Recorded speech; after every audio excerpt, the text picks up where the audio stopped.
At my wedding, my brother stood up and said, "This should have been me. Why were you even born?" The words didn't echo. They cut. Clean. Precise. Like something rehearsed. For a moment, I thought I had misheard him. But then came the laughter. Soft at first, then swelling into something uglier. Glasses clinked. Someone actually whistled. My own wedding turned into a stage, and I was the punchline. I didn't move. Across the aisle, my husband's hand tightened around mine. Not in comfort, no, I noticed things more carefully than that, but in tension. His smile didn't reach his eyes. It flickered, then settled, and that's when I understood. This wasn't spontaneous. Not my brother's outburst, not the laughter, not even the silence that followed, thick and expectant. Like the room was waiting to see if I'd break. I felt my heartbeat slow instead of race. The noise dulled. Faces blurred into a single watching mass. My brother raised his glass, smirking, basking in it. That's when I realized something else. He thought this was his moment. I let the silence stretch just long enough to make them uncomfortable. Then, slowly, deliberately, I reached for the microphone. I've always been the quiet one, the easy one to overlook when the room got loud. Growing up, my brother filled every space before I even stepped into it. He was charm and noise, quick laughter and quicker lies, the kind of person people forgave before he even asked. I was the opposite, observant, patient, the one who noticed when apologies came too easily, when stories didn't quite line up. Our parents used to call it balance. I called it invisibility. He borrowed things without asking. Money, time, trust, and somehow returned them lighter than before. I learned early not to protest. It only made me look small, petty, jealous of his brightness. So I adapted. I listened more than I spoke. I remembered details others forgot. And I learned that silence, when used correctly, could be louder than any confrontation. When I met Daniel, my husband now, I thought I had finally stepped out of my brother's shadow. Daniel saw me, or at least I believed he did. He admired my calm, said it made him feel steady, safe. But even then, there were moments, small, almost forgettable, when I'd catch my brother watching us too closely, smiling like he knew something I didn't. I didn't question it. Not out loud. The signs were never loud. They never needed to be. It started with glances, those fleeting, almost accidental moments that lingered a second too long. I would catch my brother watching Daniel when he thought no one noticed. His expression unreadable, like he was measuring something only he understood. And Daniel? He never seemed surprised to find him looking. Then there were the conversations that ended when I entered the room. Not abruptly, no, that would have been obvious, but softened, redirected. A shift in tone. A pause just half a second too long before someone smiled and said, "We were just talking about you." I learned to hear what wasn't said. At family dinners, my brother would make jokes, light, harmless on the surface. "Careful, Daniel," he'd say with a grin, swirling his drink. "She notices everything." The table would laugh. Daniel would too, though his eyes would flick toward me, searching, as if checking whether I'd caught the weight beneath the words. I always did. Even the ring, that ring, had its moment. I remember the day Daniel showed it to my brother before proposing. I wasn't supposed to know, but I saw the way my brother held it, turning it slowly under the light, his thumb brushing over the stone like it belonged to him. He smiled then. Not with happiness, with recognition. The moment didn't arrive with a crash. It settled quietly, like something finally clicking into place. It was a week before the wedding. I had gone back to Daniel's apartment to pick up a folder. I'd forgotten. Guest lists, seating charts, the small details that keep everything from unraveling. The door wasn't locked. That, more than anything, made me pause. Inside, their voices carried from the living room. Low, familiar. I didn't mean to listen. I just didn't interrupt.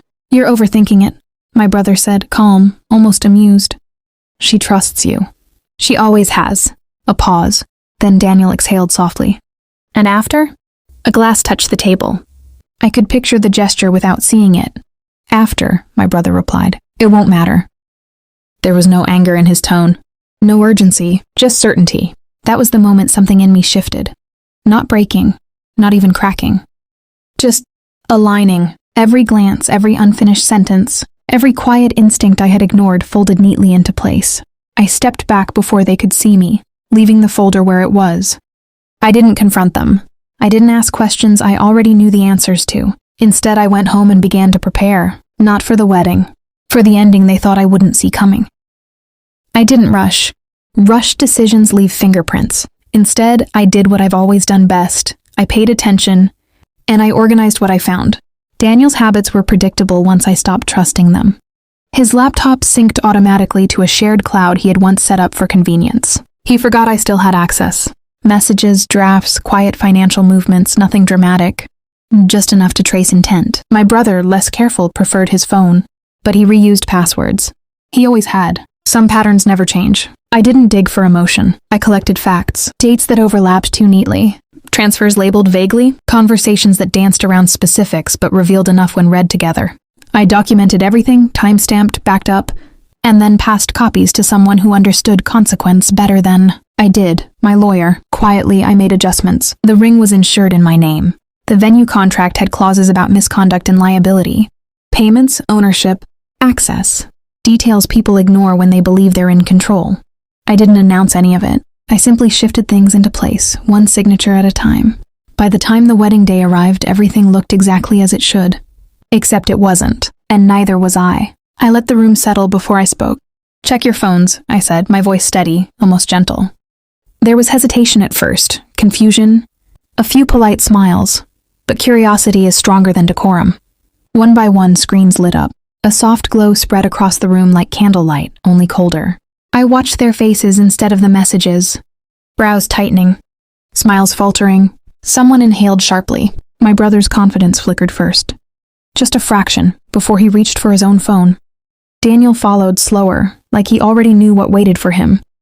I had kept it simple, a single message, sent to every guest. Screenshots, dates, just enough context to remove. Doubt without inviting debate. No commentary, no accusations, just truth arranged carefully. The silence that followed was different now.